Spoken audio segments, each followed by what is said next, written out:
ইসলামেরি সৌদা নিয়ে আসছে ধারাই রমজান, ভোরের আগে নিয়ত বন্ধ,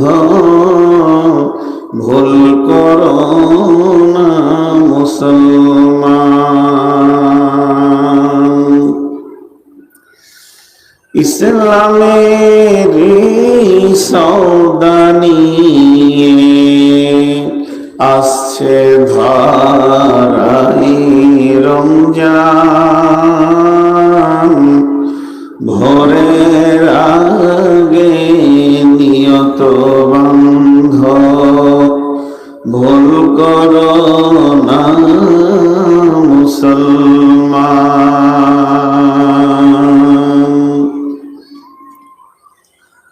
রমজানের 30 রোজা মাফ হবে তোর গুনার বোঝা, মাসুম শিশুর মতো আল্লাহ জীবন তোমায় করবে দান, ভোরের আগে নিয়ত বন্ধ, ভুল করো না মুসলমান।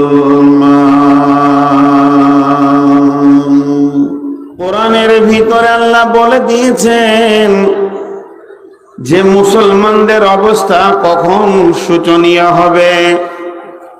কোরআন সর্বযুগের মানুষ, কোরআন সর্বযুগের সব কথা বলে নিয়ে চলে এসেছেন। আর বিশ্ব নবী বলছেন, হে মাস, পূর্ব দিকে কালো মেঘ উঠলে বৃষ্টি যেমন হবে, তেমনি জেনে লাও ওয়াইয়াকা ওয়াল মাসিয়া ফাইন্না বিল মাসিয়াতি হাল্লুন শাকাতুল্লাহ। মাঝরে আমার উম্মতকে যারা দুর্বল তারা কেটে কেটে সাইজ বানাবে, এদেরকে কুত্তার মতো নিয়ে দুনিয়া করবে, এদেরকে রোডের কুত্তার মতো যেখানে সেখানে মার্ডার করবে, আহ করার কেউ থাকবে না। তার 3খানা কারণ বলেছেন নবীজি। একটা হাদিসে বলেছেন, একটা ওয়াইয়াকা ওয়াল মাসিয়া ফাইন্না বিল মাসিয়াতি হাল্লুন শাকাতুল্লাহ। আর এক জায়গায় বলেছেন, এদেরকে যখন 2টি রোগে ধরবে, এরা দুর্বল হয়ে যাবে, তখন অন্য জাতি এদের উপরে চড়াও হয়ে যাবে। সেই দুটি কি? হুব্বুদ দুনিয়া, কারাহিয়াতিল মাউত। আর আল্লাহ রাব্বুল আলামিন বলছেন, ফাতারাব্বাসু হাত্তা ইয়াতিয়াল্লাহু বিআমরিহি ওয়াল্লাহু লা ইয়াহদিল কওমাল ফাসিকিন। অপেক্ষা করো, অপেক্ষা করো, তোমাদের কাজ আমার থেকে তোমাদেরকে বিরত করে দিয়েছে, তবে এমন একটা দিন আসবে, তোমরা অপেক্ষা করো, যেদিন তোমাদের পিঠের চামড়া বিজেপির পায়ের জুতোর হাফসুল হবে। পৃথিবীর কেউ এসে তোমাদেরকে আটকে দিতে পারবে না।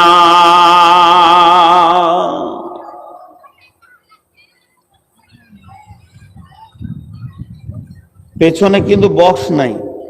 আগের বক্তারা যে কি করে বকেছে আমি বুঝতে পারছি না। মাইক ওই দিকটা খুব সুন্দর, কিন্তু একটা বক্তাকে যে পেছনে ফিডব্যাক লাগে ওটা নাই। 1 ঘন্টা চালানো কঠিন হয়ে যাবে, 2 ঘন্টা তো দূরের কথা। আমি কথাগুলো অনেক ছিটিয়ে দিয়েছি, এবার গোছিয়ে দিই।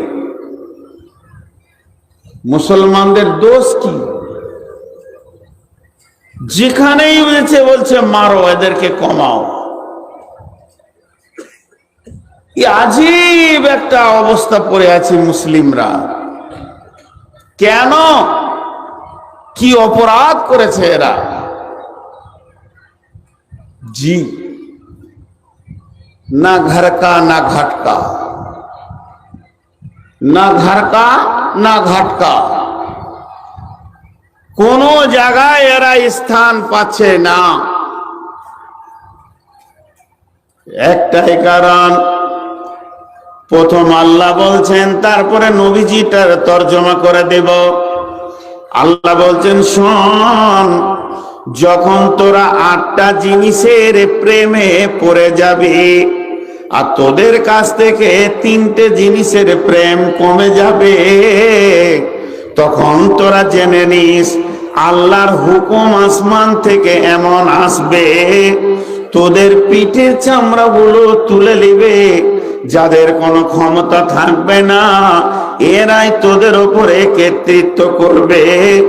এলো রে কাল, ভাদ্র কাল, বকরিতে চাটে বাঘের গাল।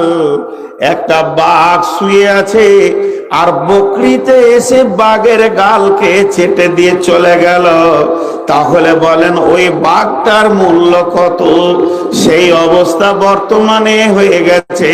সেই 8টা জিনিস কি আল্লাহ গুনিয়ে দিয়েছেন।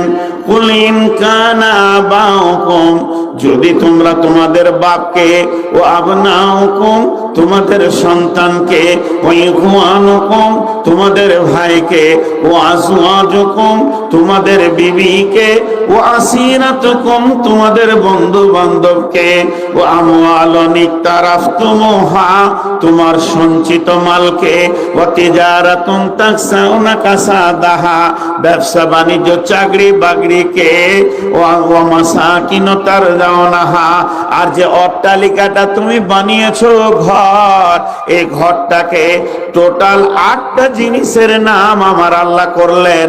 কি বললেন? তোরা তোদের বাপকে, সন্তানকে, ভাইকে, বিবিকে, বন্ধুকে, সঞ্চিত মালকে, ব্যবসা বাণিজ্য চাকরি বাকরিকে, আর যে অট্টালিকাটা বানিয়েছিস এটাকে, এই 8টার প্রেমে যখন তোরা পড়ে থাকবি, তোদের দিলে যখন এই 8টার প্রেমে হৃদয়টা জমা হয়ে থাকবে, তোদের হৃদয়কে এই 8টা প্রেম গ্রহণ করে নিবে, আর তোদের দিল থেকে 3 জনের প্রেম চলে যাবে, প্রেম কমে যাবে। সেই 3টি কি? এই 8টার তুলনায় 3টির প্রেম কমে যাবে। সেই 3টিকে আহাব্বা ইলাইকুম মিনাল্লাহি, একটা হলো আল্লাহর মহব্বত, ওয়া রাসূলিহি, এবং রাসূলের মহব্বত, ওয়া জিহাদিন ফি সাবিলিহি, আল্লাহর রাস্তায় তোমাকে জিহাদ করতে হবে, জান মাল লাগাতে হবে, এইটার মহব্বত।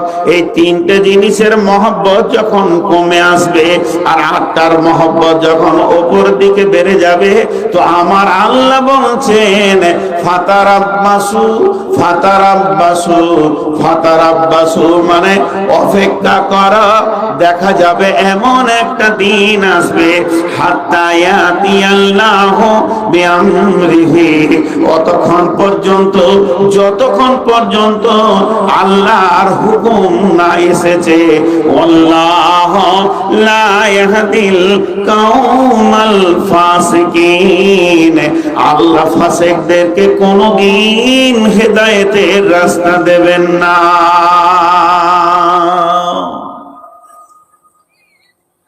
কথা কটাকে একটু ভেঙে দিই।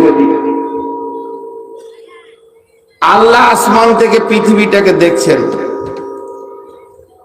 দেখছেন। আপনি যেমন এখান থেকে মোবাইলে আমেরিকা দেখতে পেয়েছেন, আল্লাহ পৃথিবীটাকে দেখছেন। ইমাম গাজ্জালি আলাইহি রাহমা বলছেন যে এই পৃথিবীটা আয়নার মতো আর আল্লাহর আরশটা আয়নার মতো, সমস্ত প্রতিচ্ছবি আল্লাহ বসে বসে দেখছেন সেখান থেকে। কি দেখছেন? আমি আপনাদের কথা বলছি না, আমার কথা বলছি। সকাল থেকে উঠে ঘুর ঘুর ঘুর ঘুর ঘুর ঘুর করে বাপের পেছনে সময় দিলাম, বেটার পেছনে সময় দিলাম, ভাইয়ের পেছনে সময় দিলাম, বন্ধুর পেছনে সময় দিলাম, বিবির পেছনে সময় দিলাম, মালের পেছনে সময় দিলাম, আর চাকরি বাকরির পেছনে সময় দিলাম অট্টালিকার পেছনে। আর আমার আল্লাহ প্রতিদিন 10 বার ডাকলো, হাইয়া আলাল ফালাহ, আয় আয় আয়, কামিয়াবি নিবি তো আয়, আয় আয় আয় আয়, তোরা সফলতা নিবি তো আয়। সেদিকে আমরা গেলাম না। এখন আল্লাহ কি বলবেন? আল্লাহ বলছেন ফাতারাব্বাসু, অপেক্ষা কর, একটু অপেক্ষা কর। ফাতারাব্বাসু, তোরা অপেক্ষা কর অতদিন পর্যন্ত যতদিন না আল্লাহর হুকুম তোদের কাছে না পৌঁছেছে। ওয়াল্লাহু লা ইয়াহদিল কওমাল ফাসিকিন, আল্লাহ ফাসিক কওমকে কোনদিন হেদায়েত দেন না।